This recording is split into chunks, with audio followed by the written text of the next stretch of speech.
네, 마감을 앞두고 놓치지 말아야 할 종목들 하나하나씩 점검해 보시죠. 지시인포 박근호 이사 함께합니다. 어서 오세요. 안녕하십니까. 네, 반갑습니다. 오늘도 파이널샷이 포착한 오후장 특징주들 화면으로 만나보겠습니다. 네, 코스피가 사상 최고치에 근접한 가운데 증권주는 여전히 흐름이 좋습니다. 키움증권을 비롯한 증권주들 세제 개편안 기대감 받으면서 상승 랠리를 이어가고 있습니다. 이러한 가운데 JYP엔터의 경우에는 박진영 대표가 대중문화위원장으로 내정됐다라는 소식에 빨간불을 켜고 있습니다. 반면에 LG이노텍을 비롯한 이 애플 부품주의 경우에는 아이폰 17이 공개된 가운데 재료 소멸로 인식되면서 약세 흐름 나타내고 있습니다. 이 안에서 집중해 볼 첫 번째 종목 열어보겠습니다.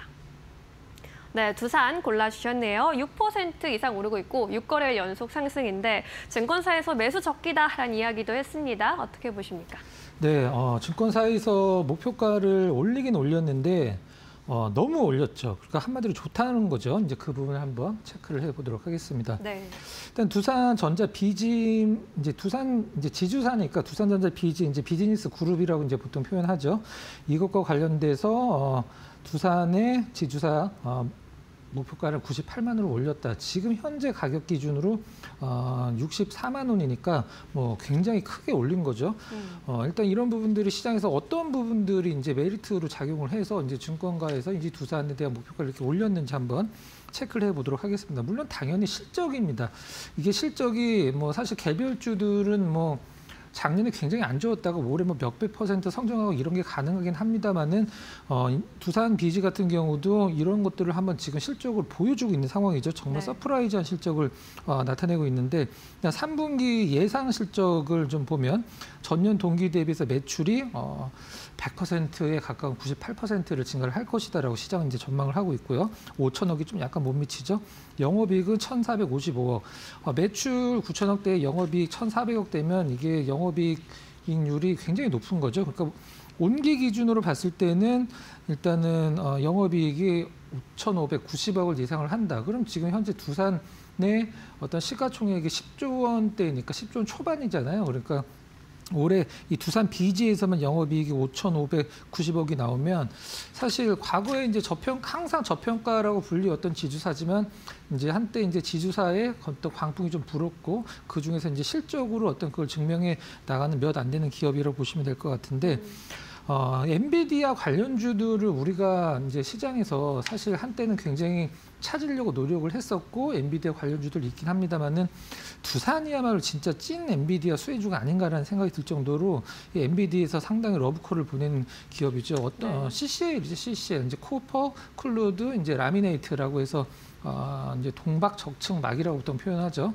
뭔지 간단히 좀 설명을 드리면 기판이 있죠. 이제 어떤 전자제품인지 기판이 있습니다. 근데 기판이 과거에는 이제 하나였었는데 지금은 그 기판이 보통 6단, 8단이거든요. 그러니까 샌드위치 같은 게 여러 개가 이제 붙어 있다라고 보시면 될 것 같은데 그 샌드위치에 빵에 해당하는 부분이 이제 동박으로 되어 있기 때문에 그 CCL이라고 부르기도 하죠. 전 세계 1등은 대만 기업입니다. 근데 지금 하이엔드 쪽에서는 두산이 전 세계 1위를 지금 하고 있는 상황이고 루빈 내에서도 당연히 이제 두산 비즈의 이 CCL이 이제 중요한 부분을 차지를 하게 될 텐데 얼마 전에 나온 언론 보도를 인용을 해서 잠깐 좀 말씀을 드리면 지금 이제 기판을 여러분들이 보시면 위아래는 초록색이지만 가운데에 보면 약간 밤색으로 돼 있거든요. 그거를 이제 방적사라고 표현을 하는데 그 전 세계에서 만드는 기업이 거의 없습니다. 일본의 이제 니토보라는 데서 만드는데 그게 지금 좀 약간 뭔가 문제가 있어요. 수급적으로 문제가 생겼어요. 근데 그게 CCL을 가운데 부분을 채우는 부분이거든요. 그러면 그게 수급적으로 문제가 되면 두산 비즈에 뭐 나쁜 거 아니냐라고 생각을 하실 수도 있는데 두산이 그거를 다른 기업들 대비해서 굉장히 많이 확보를 해놨다고 합니다. 그래서 그 부분에 이제 쇼티지가 났을 때 두산은 당분간은 어떤 수급과 관련돼서 큰 어떤 리스크는 없다라고 해서 두산이 오히려 수혜를 입을 것이다. 이런 식으로 좀 언론 보도가 나왔다는 점 참고를 하시면 될 것 같아요. 네. 일단 엔비디아 렉서버 출하량이 이제 계속적으로 늘어나고 있으니까 렉서버 같은 경우는 이제 우리가 보통 뭐 뉴스나 이런 데서 봤을 때 서버가 이렇게 책장 같은데 쫙 이렇게 있잖아요. 이제 그걸 이제 렉서버라고 얘기를 하는데 그 부분이 이제 계속 늘어나고 있는 부분이 두산의 CCL에도 상당히 도움이 되고 있다. 아무튼 너무 좋습니다. 사실 뭐 지금 비싸지도 않고 시장의 평가처럼 증권가의 평가처럼 굉장히 지금도 저평가고 실적이 지금 어닝 서프라이즈가 계속 나오고 있기 때문에 주가가 올라가는 게 전혀 부담스럽지 않고 이해가 가는 부분입니다. 차트 한번 잠깐 보고 말씀드려보도록 할게요. 네. 어제까지 외국인 기관 동시 순매수였었는데 오늘 같은 경우에 좀 외국인들 단기적으로 좀 매도 좀 나와주고 있고 익절이겠죠. 기관은 최근에 두산의 어떤 상승세를 만든 게 이제 기관인데 오늘도 역시 수급이 이제 잘 들어오고 있어서 상승 쪽에 무게를 가장 둘 수 있는 부분이고 선을 두 개 좀 그어놨는데 네. 이 박스권을 이제 돌파를 했죠. 이번 주 초반에 박스권을 돌파를 해서 그 위에서 나름대로 이제 제2의 시세를 만들고 있기 때문에 실적만 보면 사실 아직도 굉장히 싼 기업이죠. 엔비디아의 찐 수혜주로서 실적을 계속 증명해 나가고 있고 증권가에서 목표 주가를 60%나 올릴 정도로 일단 뭐 상당히 좋은 주가 흐름도 기대를 할 수 있겠다. 이렇게 정리를 하도록 하겠습니다. 네, 목표가가 98만 원까지 상향된 상황인데요. 높아진 기대치 실적으로 충족해 줄 수 있을지 기대해 보도록 하겠습니다. 첫 번째 특징주 점검을 해봤고요. 이번에는 두 번째 특징주로 함께 넘어가 보겠습니다. 네, 하나마이크론 반도체가 그야말로 질주하고 네, 있습니다. 맞습니다. 우리 증시 상승을 주도하고 있고 외국인 수급도 집중되는 모습인데 하나마이크론도 7%대 강세 보이고 있네요. 어떻게 해석해야 할까요? 네, 반도체주들의 연일 이제 호재가 시장에 노출이 되면서 반도체 관련주들이 오늘만 안 올라가는 기업들도 있긴 합니다만은 일단 뭐 올라가는 기업들 위주로 일단 시세가 나와주고 있는 상황인데 어제에 이어서 같은 재료로 이제 올라가는 거죠. 하나마이크로는 뭐 보통 우리가 오사트 얘기하잖아요. 오사트 이제 외주 반도체 조립 테스트 기업을 줄여서 오사트라고 얘기를 하는데 네. 국내 뭐 대표적인 뭐 오사트 기업 중에 하나입니다. 이제 좀 못 들어본 단어가 어제 나오면서 이 관련 기업들이 좀 올랐는데 잠깐 좀 살펴보면 이제 마벨이라는 건 이제 기업 이름이고 스트럭테라라는 이제 단어가 나왔었는데 이 스트럭테라 같은 경우는 CXL은 뭐 많이 들어보셨을 테니까 CXL에 대해서 굳이 설명을 안 드려도 될 것 같고 CX 기반 데이터 센터 반도체 기능을 이제 높이는 어떤 그런 건데 그것과 관련돼서 삼성전자 하이닉스의 메모리들이 어떤 테스트를 통과를 했다. 자, 그러면 이것과 관련돼서 삼성전자 하이닉스는 일단 양산을 마쳤다라고 이제 언론 보도가 됐고 관련된 기업들은 이제 뭐가 있을까요?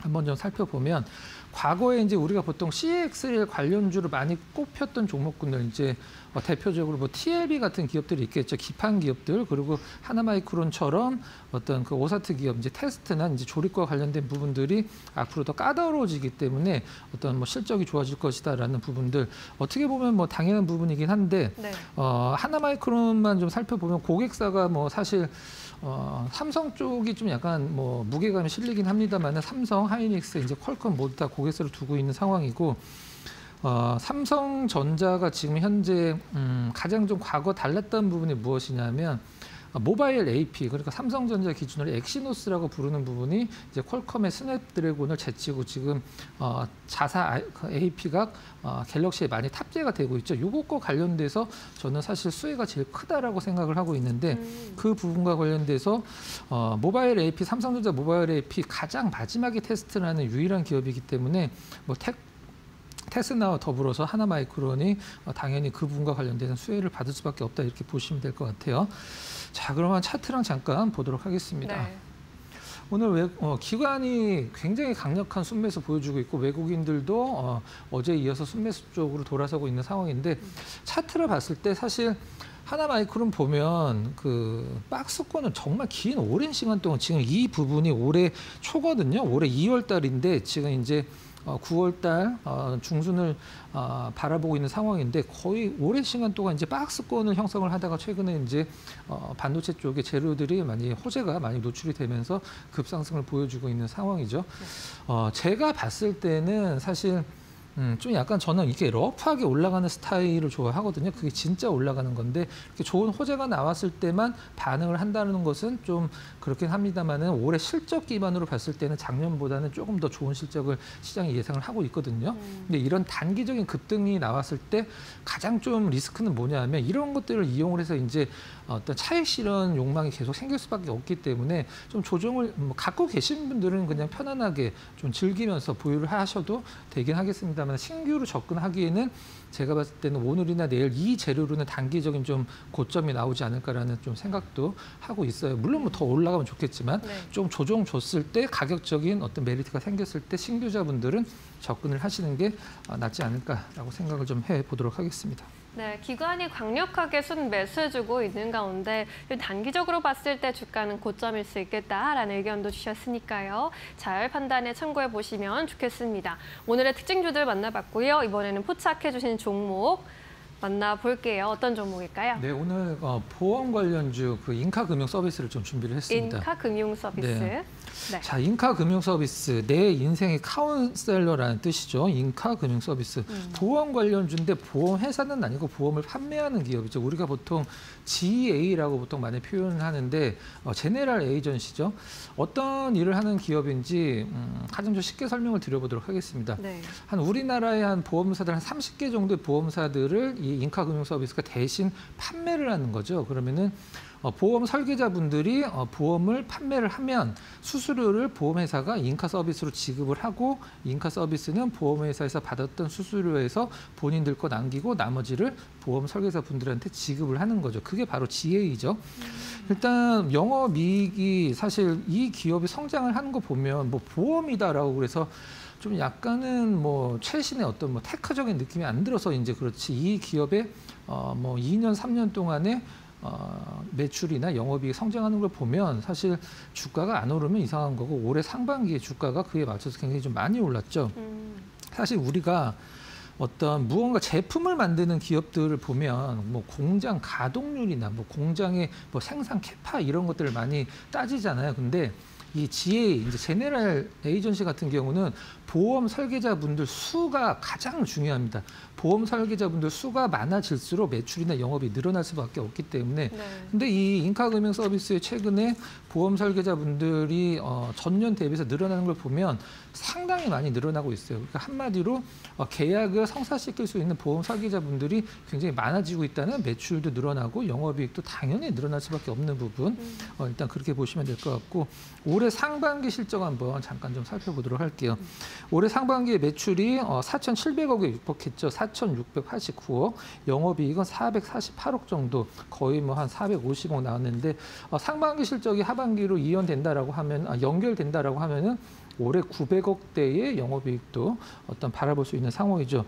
지금 현재 시가총액이 6천억대 중반입니다. 근데 900억 전후되는 그 영업이익을 그것도 안정적으로 큰 리스크 없이 내는 회사가 기업이 시가총액이 6천억 중반이다. 뭐 굉장히 싼 거죠. 실질적으로는 그 부분 체크를 하시면 될 것 같고. 네. 이제 여기 이제 회장 되시는 분이 이제 최병채 회장이라는 분인데 지분 구조가 그렇게 탄탄하지 않기 때문에 최근에 올해만 해도 4번 정도 공시가 나온 걸로 알고 있는데 지분을 계속적으로 이제 매수를 하고 있다라는 부분도 사실 어떤 뭐 주가적인 부분에 큰 도움은 안 되지만 그래도 나름대로 허재다라고 이제 뭐 볼 수가 있는 그런 상황인 것 같아요. 차트랑 수급 한번 잠깐 살펴보도록 하겠습니다. 기관 수급은 굉장히 오래 기간 동안에 이제 매수 쪽으로 나오고 있는 상황이고 외국인들 같은 경우는 주가가 좀 꺾인 이후에 한단 7월달 후반 7월달 지나서 이제 매도 쪽으로 좀 약간 꺾인 것 같은데 최근에 다시 순매수로 돌아섰다가 오늘 좀 약간 소폭 순매도가 좀 나오고 있는 상황이고요. 제가 오늘 이 인카금융 서비스를 포착 종목으로 설정을 한 이유는 보통 이렇게 올라갈 때만 시장에서 관심을 받지 좀 이렇게 러프하게 이제 우리가 보통 뭐 눌림목이라고 표현을 하기도 하는데 이 눌림목이 나왔을 때는 사실 그렇게 눈에 들어오지 않거든요. 근데 최근에 어떤 3일 동안의 주가 흐름을 보면은 오늘 수요일이죠.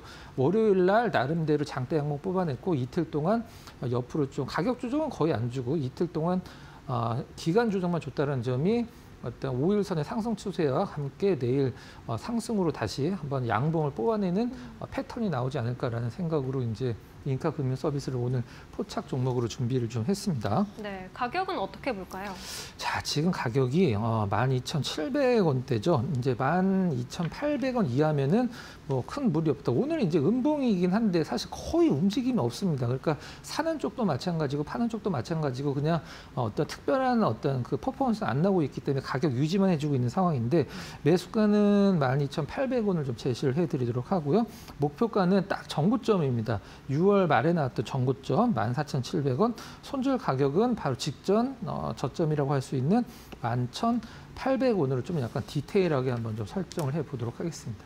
네, 보험 판매에 있어서 중개 업무를 하는 기업입니다. 인카금융서비스 살펴봤고요. 목표가 14,700원으로 설정을 해보았습니다. 관심 있으신 분들은 잘 팔로우 해보시길 바라겠습니다. 오늘 여기까지 이야기 들어야겠네요. 고맙습니다.